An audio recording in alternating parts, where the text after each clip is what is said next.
Prazer, meu nome é Gustavo, sou R3 do INCA, Gustavo Pereira Máquina, né? ME3 do INCA, e com orientação da doutora Ana Cristina Pinho, trago para vocês esse caso de uma prostatectomia radical sob anestesia, com hipotensão induzida no paciente idoso.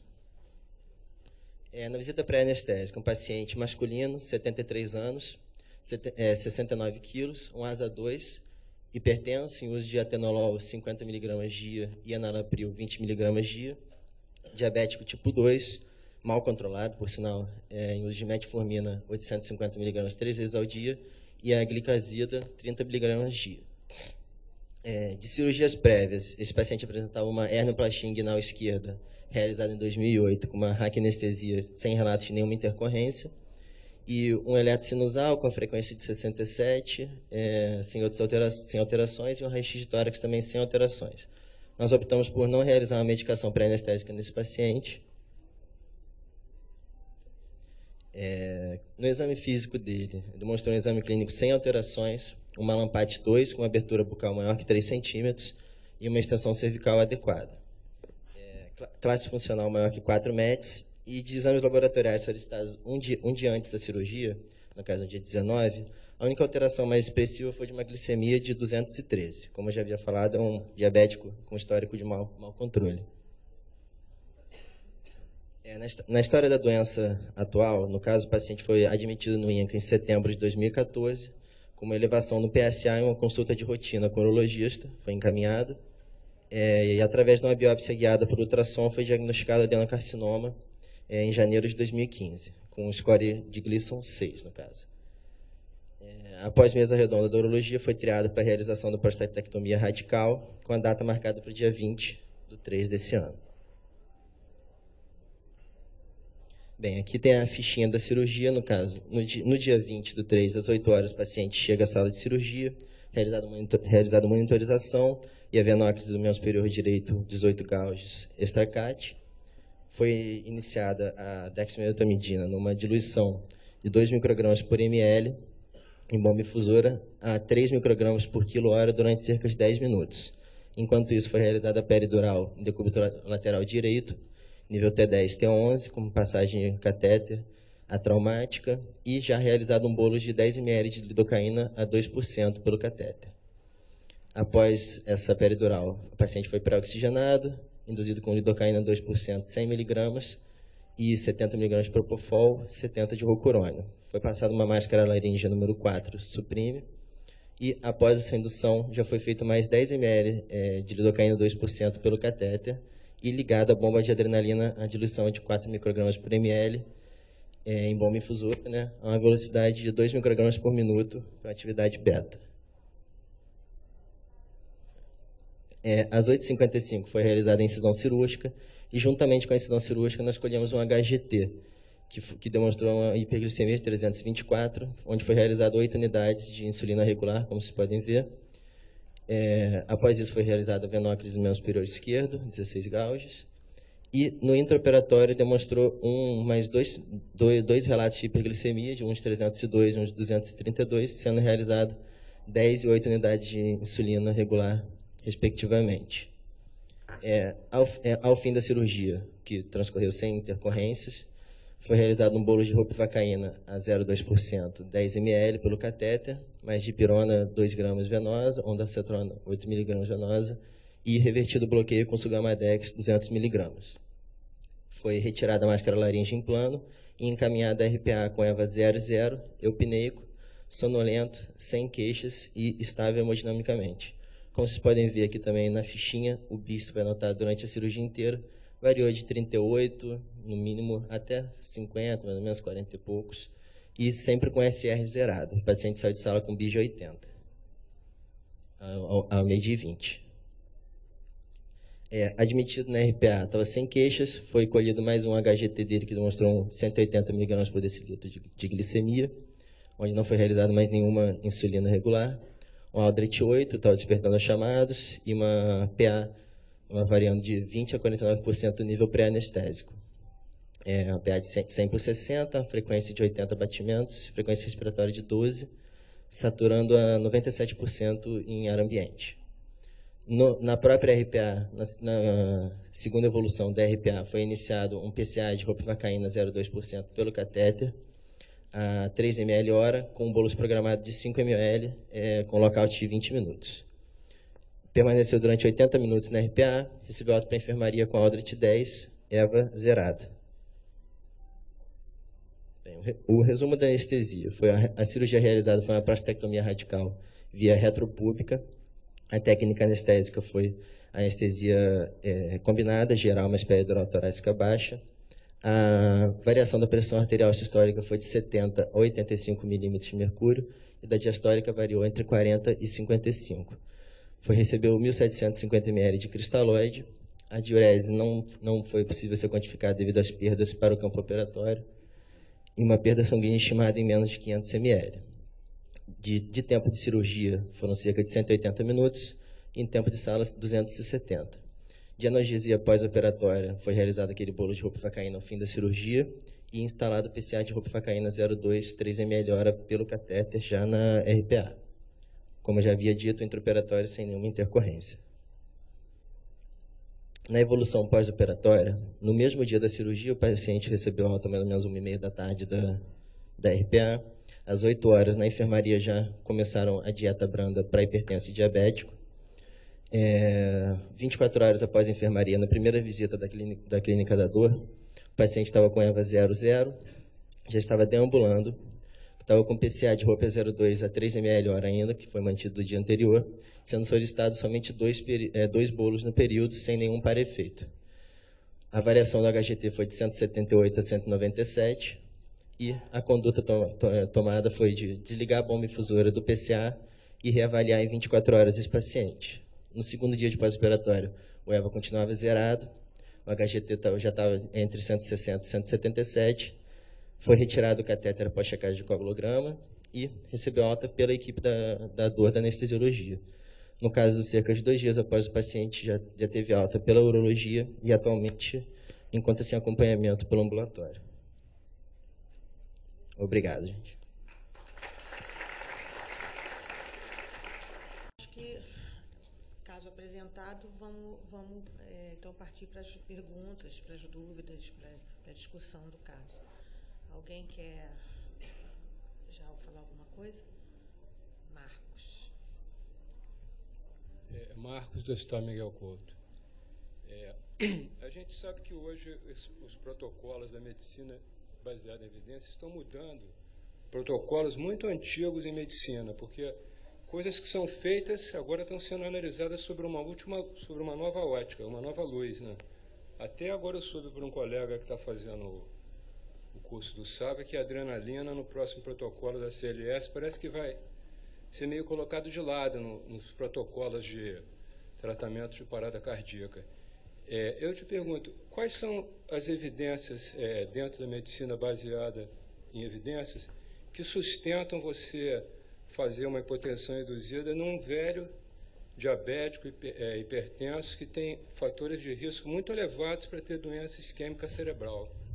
Se existem essas revisões sistemáticas, estudos randomizados, controlados, etc. Perfeito.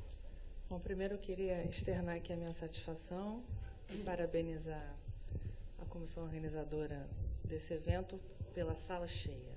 É muito bom. Marcos, você tocou em pontos assim cruciais.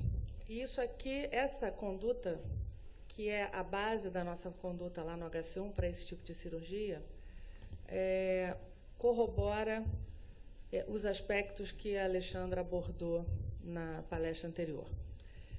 A estratégia principal, na nossa experiência e de acordo com bastante evidência, evidência eu não quero dizer apenas nível 1A de evidência, que o critério ainda é aquela meta-análise, estudo randomizado, controlado, duplo cego, bababá, bababá, que eu acho que é outra coisa que precisa mudar, né?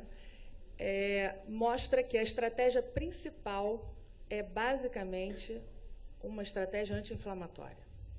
Porque esse é um doente, não por ser idoso, mas por ser um diabético prévio, ele é um doente já cronicamente inflamado. E um diabético mal controlado, estava mal controlado no pré-operatório, manteve-se, assim, parcialmente, quer dizer, mal controlado no intraoperatório e, apesar disso, absolutamente nada aconteceu. E essa é a nossa experiência. Por quê? A explicação que eu encontro é que a equipe de anestesia conseguiu adotar uma estratégia anti-inflamatória, que, apesar disso, apesar dos parâmetros tradicionalmente associados ao maior risco, como a Alexandra mostrou, a hipertensão, o bis baixo, ficou com o bis mais para baixo, uma boa parte abaixo de 45, né?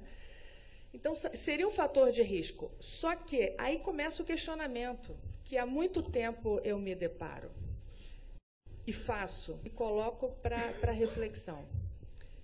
É hipotensão ou é baixo débito cardíaco? Porque a prostatectomia radical, e por isso a escolha do caso foi muito bom, do contexto, quer dizer, idoso, cirurgia de grande porte, numa cirurgia que sabidamente o paciente se beneficia da hipotensão induzida, como em artroplastia total do quadril, por exemplo, que é outro exemplo, em que a hipotensão induzida tradicionalmente faz diferença.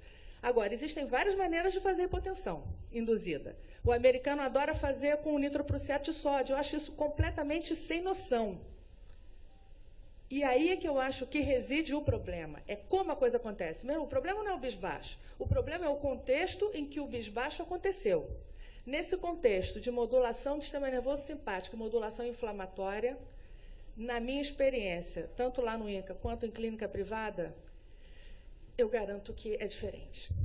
E eu discuti isso, inclusive, com o Dan Sessler, que foi um dos autores do Triple Low, do estudo publicado, que correlacionou hipotensão como um fator independente de risco para disfunção e aumento de mortalidade, de um modo geral, de 1 ano. Só que existem vários outros trabalhos que não detectaram isso. Trabalho publicado, inclusive, na Anesthesiology em julho de 2014. Um dos autores é o T.J. Gann. E ele mostrou que a hipotensão não está relacionada a aumento de mortalidade. O triple low não está relacionado a aumento de mortalidade. E eu tenho certeza que não está relacionado a aumento de mortalidade, desde que algumas situações aconteçam. Então, esse caso que o Gustavo mostrou, a gente adotou uma estratégia de modulação simpática anti-inflamatória, sem opioide, dentro do contexto nosso de cirurgia fast track, recuperação acelerada, a gente faz parte do projeto Acerto lá no INCA. Então, o paciente não recebeu, e ainda mais uma cirurgia extraperitoneal, que não é para ter ilho. Então, nem a morfina, até a morfina peridural foi excluída já há bastante tempo, já há uns 3 anos, desse cenário, porque fazia diferença. Então, é uma estratégia anti-inflamatória, como a Alexandra falou, mas eu não vou ficar aguardando, eu não preciso de antagonista específico para interleucina, para fator de necrose tumoral. A gente tem fármacos do uso corriqueiro na nossa prática clínica que fazem exatamente esse efeito. Exemplo, alfa-2 agonista é um super anti-inflamatório sistêmico. As estatinas mostram isso. A lidocaína, e ela mostrou, esse efeito na cardíaca é bom para a cirurgia cardíaca e é bom para tudo. Para tudo que envolve proteção contra injúria, especialmente num paciente de alto risco como esse, como os obesos, como os coronariopatas, como os portadores já de alguma disfunção cognitiva prévia, que são pacientes portadores de uma patologia com substrato anatomopatológico de inflamação crônica.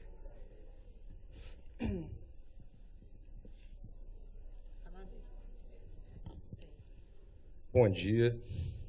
Bom, sabe-se que o controle glicêmico é fundamental quando nós falamos em proteção cerebral.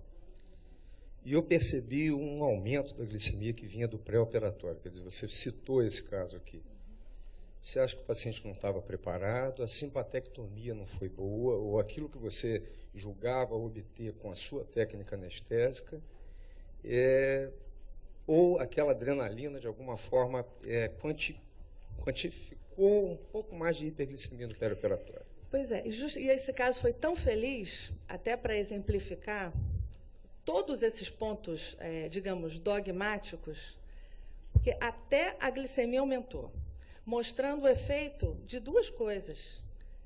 Essa adrenalina que a gente usa na dose beta, e a gente sabe que a mina em dose beta, principalmente a adrenalina, ela tende a elevar os níveis glicêmicos por ativação da via glicolítica, ponto, né? e, assim, consequentemente, o lactato, pela via piruvato-lactato, né? E segundo, a dexmedetomidina. O paciente recebeu dexmedetomidina a cirurgia inteira, que também está associado a uma discreta elevação dos níveis glicêmicos, principalmente nos pacientes portadores de intolerância ou diabetes. Então, por isso eu fiz questão de trazer esse caso, que, apesar disso, por isso é que eu acho que tem muito mais caroço embaixo desse angu do que a gente consegue ver. O problema não é a glicemia mais alta. Ou seja, apesar desses 2 fármacos, a Ativan não tem a menor dúvida que essa cirurgia, que a peridural estava adequada, a simpatectomia foi ok, tanto que ele ficou com suporte e manteve uma hipotensão adequada e frequência cardíaca baixa, né? Tomou no total 25 ml de lido a 2% e mais a ropivacaína, enfim, a meio no final e depois a 0,2.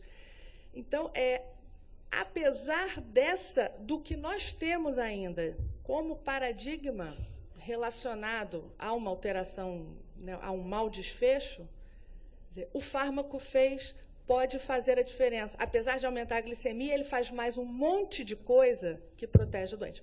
Exemplo, a dexmedetomidina, que é um protetor neuronal absurdo. Tomou sulfato de magnésio, um outro protetor neuronal, inclusive, com efeito sobre sistema caspase, que está relacionado à apoptose neuronal, que é o que acontece, que é a causa da disfunção cognitiva, no final das contas, o neurônio suicida, né? Então, apesar do dogma da hipotensão, que ele ficou hipotenso, mas não ficou com baixo débito cardíaco, apesar da gente não ter nenhum monitor de débito cardíaco específico, nós tínhamos a ETCO2, que é um monitor de débito cardíaco. Nenhuma monitorização invasiva, não sei se vocês observaram, não teve acesso central, não teve punção arterial para monitorização invasiva da PA. Máscara laríngea, que é outro fator que, sem dúvida, facilita muito, ou seja, porque a anestesia fica basicamente peridural. A anestesia geral entra como um suportezinho, só para ele aguentar a máscara. E aí é aquela discussão, né? Assim, a técnica ou fármaco? Isso, que entrou com uma anestesia geral, com máscara laríngea, por que não, o que a maioria faria, por que não midazolam? Quer dizer, já que a gente está discutindo essa questão do fármaco ou a técnica, se você, a experiência, se você continua usando e se aumenta a incidência de disfunção cognitiva com... Pois a gente tem 10 segundos. O problema é a base da coisa. Eu estou abolindo o benzodiazepínico da minha prática e tem evidência que já justifique isso, pelo menos minimizar muito as doses. Mexer com o sistema GABAérgico não é uma boa estratégia em anestesia atualmente, à luz do conhecimento atual. Basear, por exemplo, hipnose, basear anestesia em hipnose, ou seja, atuando em sistema GABAérgico, né, em outros grupos de fármacos, parece não fazer o sentido, até porque o benzodiazepínico ele não tem absolutamente nada a contribuir em termos de anti-inflamação. Ana, Acabou. Eu estou sendo assim, ela vai arrancar a minha orelha.